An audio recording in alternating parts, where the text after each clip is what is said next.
Welcome to Campaholics. I'm Christy. I'm Mandy. And I'd rather be camping. Welcome, Guest KaMper Hannah. Hey, Hannah. Hey, How's it going? it's going pretty well.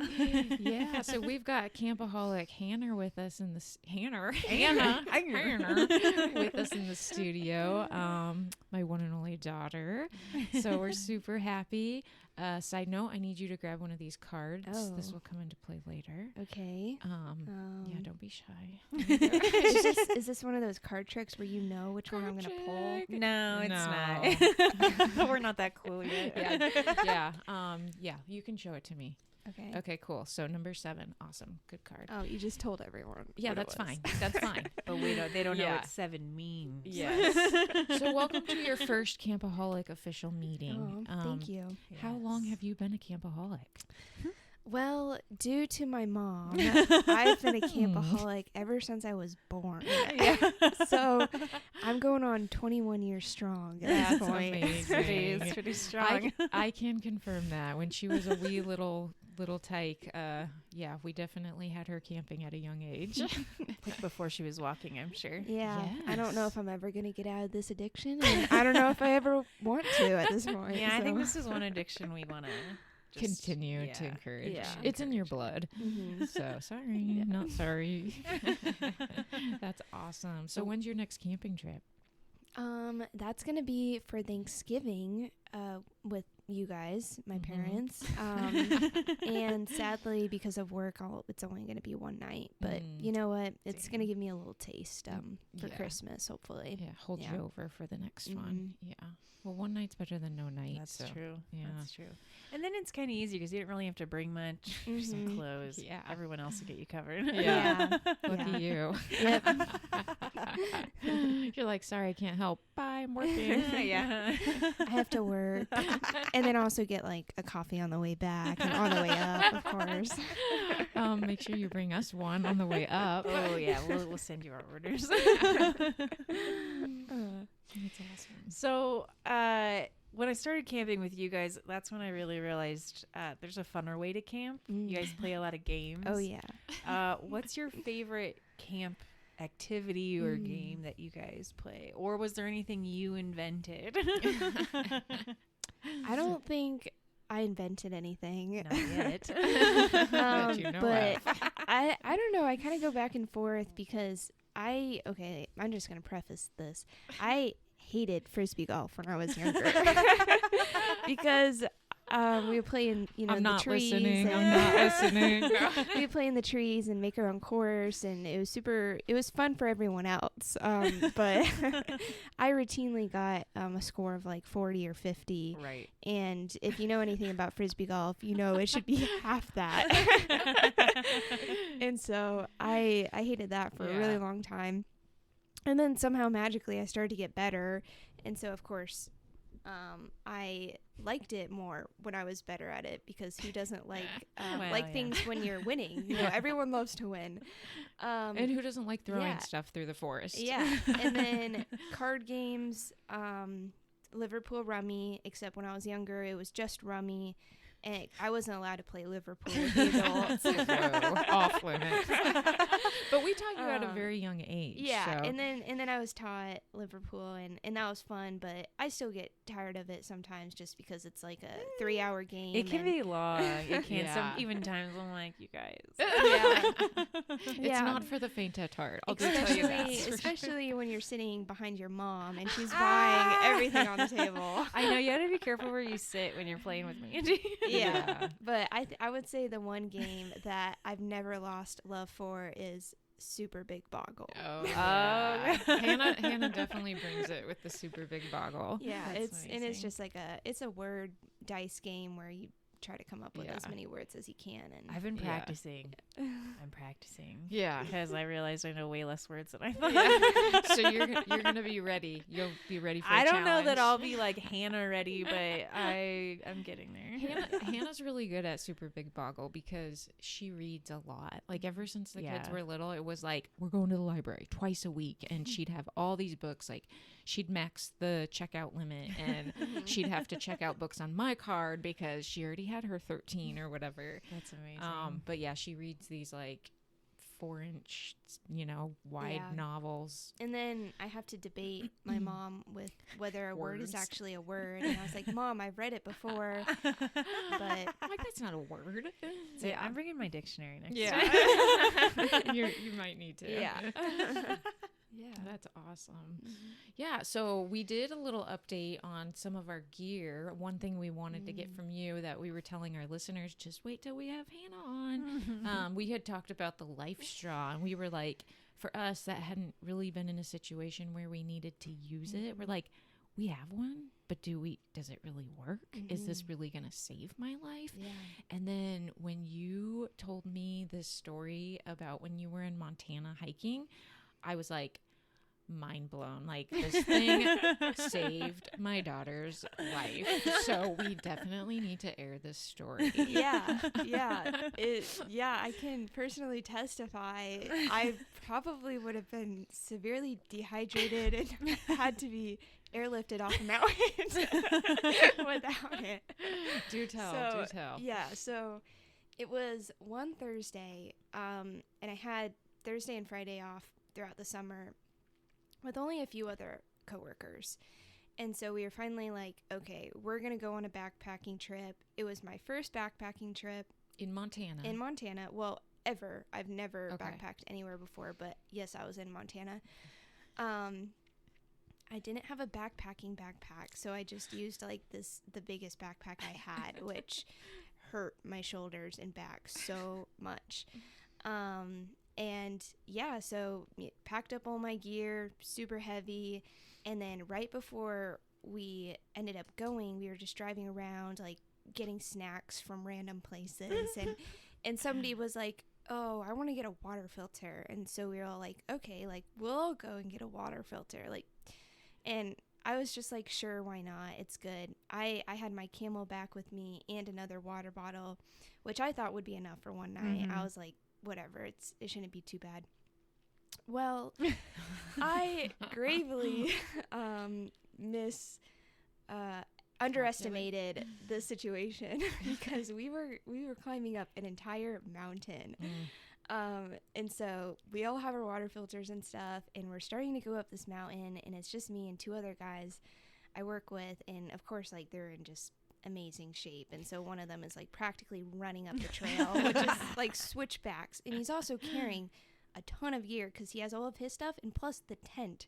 Wow. And he just keeps telling me, he's like, this isn't even the hard part yet. Oh my God. You're like, what's the hard part? I'm not gonna make it. I'm only like 1 mile in, and I'm already like, what did I do? I'm not gonna be able to make this. And so but there's probably no turning back. Well, yeah, like I would have lost a lot of credit in the eyes of my friends. Okay. So I was like, at this point, like, I have to go until I pass out or have a medical emergency. And so we're going up this mountain. It's just like switchback after switchback, and we finally get to the hard part, which for me that started 3 miles ago, but whatever.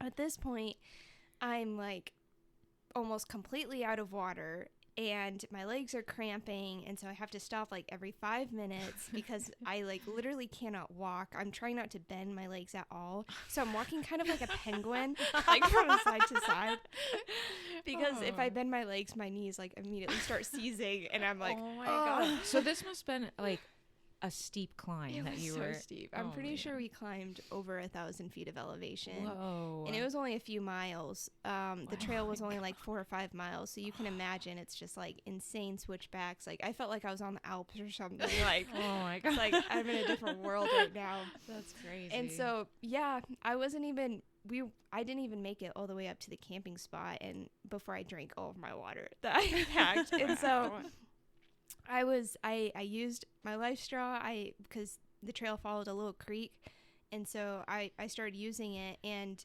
I was like, well, I'm putting all my faith in this straw. Like if I get, I don't know, salmonella or some other dysentery, we're gonna have a real problem. Yeah. And so I was like, but this is the only water I can drink. Yeah. And so finally made it up to the top, and did it taste weird? Sorry, did it taste weird? No, it tasted really good actually. It was super refreshing because it was pure than our water. Well, I just wonder if like if it was a brand new Life Straw, if it tasted like plasticky. I'm sure any kind of water would have tasted amazing to me at that point. Yeah, well, so. sure. I don't blame I wasn't, like connoisseur. Like you're like,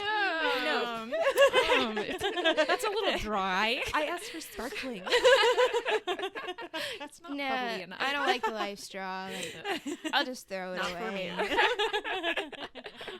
Yeah, I probably would have drank water out of like a dirty puddle. Yeah, that's true. That's true. So yeah. Man. Well, good thing you were along a stream. I mean, that would have been scary to not have any more water with you. Mm-hmm. Yeah, it was. So we finally made it all the way up to the top, and the water comes from like this like alpine lake. There was actually 2 alpine lakes up there, which were fed by another waterfall, which I think was coming like literally from the snow because you at the top of the mountains. Yeah. So it was like probably like that super crisp mountain water they advertise on the bottle. Sell for $20. Yes. Yeah. So it was premium water. That's Did it have any healing elements to it? Did it heal your knees? No, my knees continue to hurt for the next entire week. Oh my God. How did you make it down? You don't remember? Just like tuck and roll. Yeah. I truthfully have no idea because we went like 2 times the speed on the way down, and I was positive I was about to like crack an ankle or something. Oh my gosh. Because my friend was like practically running down the trail. Wow. And I'm carrying, 40 pounds on my back, and it's steep, and so I'm like trying not to slip. And I'm always slow on the downhill parts because I'm like, it's not worth it, if you break an ankle and then you're like, great, I have to call emergency services. I'm in the middle of nowhere, and such a hassle. But yeah, we like flew down the mountain in like 2 hours. Only took us. So you were probably mentally motivated to get back. You're like, I gotta get out of here. But there's definitely a point which I feel like anyone can attest to this if you've been on a long hike, where you start to wonder if you'll ever see the parking lot again. Yeah. You're like, did we go the right way? Yeah. Your mind like starts like spinning, tricks. and you're like, what if this is an endless path in the woods and I'm never getting out? And so I had a few moments like that. Hansel and Gretel situation. Yikes. Well, we are glad you made it out, and I'm glad the Life Straw really, really helped you out. So that's awesome to hear. I actually found mine, but it is missing parts, so now I'm like, all right, that's it. I'm buying one. I It's need a missing legit. It's missing. I don't know how. I'm sure someone was playing with it or something. Like, how many parts are to this? Like, just the filter? The one I had like, I don't know, like it twisted apart, and then there was like, I don't know, it had like a different mouthpiece on it. It was like I had to put it together. Dang. Oh, that's interesting. Yeah, the one I had, it's like, I don't know, about half 5-6 inches long. And it was kind of awkward because I would have to like stick the end into like the lake and like get really down and suck it and then like sit back up and then yeah, like why don't they have an extender straw on that thing? Like, a siphon. Yeah. Just keep it coming to me. Well, maybe that's what we do. We invent the extender straw for the life straw. Yeah. Extend your life. That's perfect. Life extension.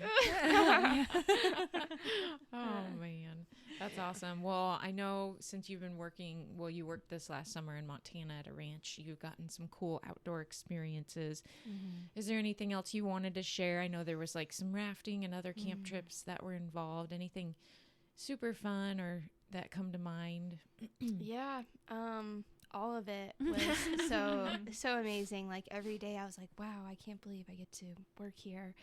I was just kind of in La La Land, but and just to give people context, it was about 30 minutes north of Yellowstone, right? Yeah, in Paradise Valley, kind of near Livingston, Bozeman area, if any of the listeners know where that is. Most people I talk to are like, where is that? But yeah, it was so gorgeous.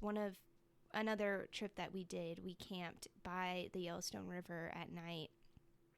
And then the next morning we packed up all our stuff and we rafted it down like almost all the way to Livingston. That's crazy. And none of us were wearing life jackets, and we almost tipped the raft. We were heading straight towards a rock, and I was like on the side where it was heading towards it, so I would have hit the rock, and I was like, oh no, what did we do? I feel like your life was in danger several times when you were there. The life straw, the rafting, the car. There was hill. A bear that you drove by. Oh, I guess that wasn't life encountering. I would say his life was in danger because That's I true. was going a little too fast on the dirt road. Yeah, I turned a corner and this black bear is just standing in the middle of the road, and I slammed on my brakes. I was like, sorry, buddy. Sorry, buddy. I forgot crazy. you guys were here first. That's so funny. Where do you want to, if you could camp anywhere, Hannah, where would you really want to go? Wow. That's tough because there's so many places. Okay, we can narrow it down to America. Where in America? Okay, that helps because I was thinking of a different place outside of America. But anyways, Glacier National Park. Me too. I've heard is like gorgeous. And I want to go so bad. I've seen pictures. We need to go there. Yeah. We should just all go. Right now, let's go. Yeah. Bye. See ya. That's awesome. You almost went there A few years ago. Yeah, a few years ago. But can you camp there? Because I know, can you camp there in the park? Like in the national park, or you have to like camp outside? I think I thought it was outside. I honestly have no idea. Yeah, I know they have a lot of grizzly bears up there, so you have to be careful. Yeah, we're gonna have to research that place. Remember, if it's brown, get down. Oh, that's right. That's right. Your little don't warning. try to run. Yeah. Just play dead. Just play dead, which is crazy because I watched this. It was like a 2020 episode one time about Glacier National Park. This like dad and daughter went for her we college. watched it together. Yeah, we did for this college graduation big trip, like hoorah thing. And they, long story short, they had somehow got separated and this bear attacked them, and they each couldn't like hear or identify if the other person was alive, so they each were thinking the worst. Oh my gosh. While the worst was happening to like each of them. But oh my gosh. Long story short, they had several injuries, but they both made it out of there. I'm like, it was just crazy. So yeah, take your bear spray. That's the thing about like grizzly bears and stuff, and I feel like black bears, they're definitely more predictable. They're a lot more scared of people, but brown bears, grizzly bears, we had some grizzly bears on the ranch property. They got like a picture of one on the game camera, and he was like mean, like huge, like oh my God. like I instantly, if I'd seen it, I'd be like, all right, my life is over. Like there ain't no playing dead. Yeah. Like I'm gonna be dead either way. Man. But yeah, those are definitely. That's crazy. Never want to run into those. So I always carry bear spray when you're in bear country. Yeah, for sure. So just to change gears for a little bit, so the card you drew earlier was number 7. So I'm going to go to number 7 question in my little questionnaire. Who do you talk to when you feel stuck? And I'm not talking physically stuck, because I know there were some car stuck issues when you were on the mountain in Montana. Yeah, it's Dad. Yeah, and it could be Dad both times. Yeah. But yeah, so like emotionally, like we're going deep. Yeah, I mean, however you want to interpret that question. But yeah, who do you feel like you can talk to when you're stuck in life? Probably my friend Ariana. Mm-hmm. Yeah. Okay. Awesome. Yeah, I'll just usually send her a long voice memo about everything that's going wrong in my life, usually with tears included. And then we'll just like hash it out, and that'll be a good conversation. But I've got some other friends who are really good for talking to. About being stuck too. Yeah, that's nice when you can just like spew it all out there, and they're like, "It's gonna be all right. Here's what we're gonna do." Yeah. And then I'm like, "Oh, I do feel better now. Like, my life isn't ending. Actually, it's not as bad as I thought." That's how I feel like when we have deep conversations by the campfire. I'm like, okay, I can talk this out. You know, it's gonna be all right. So, but yeah, that's awesome. Yeah, thank you. So is there any advice for our listeners as far as camping that you can give, things that you've encountered with Montana other than take bear spray and a life straw when you're Yeah. going on a 20-mile hike? Yeah. Anything for our campers out there that might benefit from some of the things that you've encountered and learned? Well, I would say if kind of more on the hiking side, if you're a semi-new hiker, or even if you just like hike for fun, I would say always overestimate like whatever hike people are telling you about, because the backpacking trip hike, some people were saying it was easy. And, and I was like, oh, I've been hiking for like almost my whole life. Like, I'll be fine. In Arizona? Yeah. Right. And then other people were like, it's really, really, really hard. And so I was like, I don't know who to believe. Always believe it's going to be harder. And so I guess just with that, just make sure you're prepared, and always bring, oh man, like when I was up there on the mountain, there were so many things I wish I'd brought, like like electrolyte packets, like lots of salty snacks, because, you know, even if you have enough water, if you're not getting electrolytes, then you're still like going to get really dehydrated. So yeah, those little electrolytes, like liquid IV or stuff like that. Yeah. Even emergency, that's what I was taking up there. Like I was just the little emergency powder packs. Yeah, I was just dumping a whole one of those into my mouth. Like dry? Yeah. Like pixie sticks. Oh my god. Or Fun Dip. Yeah, because those. Oh my gosh. We should make emergency pixie sticks. I love Or that. Fun Dip. Yeah. Fun Dip. Yeah. Fun dips. Camp dip. Yeah, with like salty pretzels or something. Too. Oh, now we're on to something. That's awesome. Yeah, because those have electrolytes in them too, and so That's good just advice. stuff like that, and then only bring what you need, because it starts to feel really heavy. Yeah. I thought I brought the bare essentials, but it was pretty tough. That's so crazy. Well, good advice. Yeah, definitely good advice. And make sure you have good shoes. You don't want to be wearing slides or sandals on a hike. Yeah. No. I saw some people on the way up, I think, wearing something like that, and I was like, oh, good luck with that. Wow. Yeah. Yeah. Should they even They're be probably out those there? people that are like, I take it off and go barefoot. Right. All natural. Yeah. It's like me, though. Yeah, I was going to say, was it Christy? No, you wouldn't catch me on that mountain, dude. Oh, man. That's awesome. Well, we're so glad that you came in today to the studio. Take time out of your day. I know you're busy, so I appreciate that. Yeah, thanks for having me. Yeah, so if you guys want to jump in on this and be interviewed, we'd love to interview you. Or if you have any suggestions or fun stories that you can share with us that we can share with others, just email us at I'dRatherBeCamping@gmail.com, and like us on Instagram and Facebook. And yeah, catch us next time. Yep. Thanks. Bye.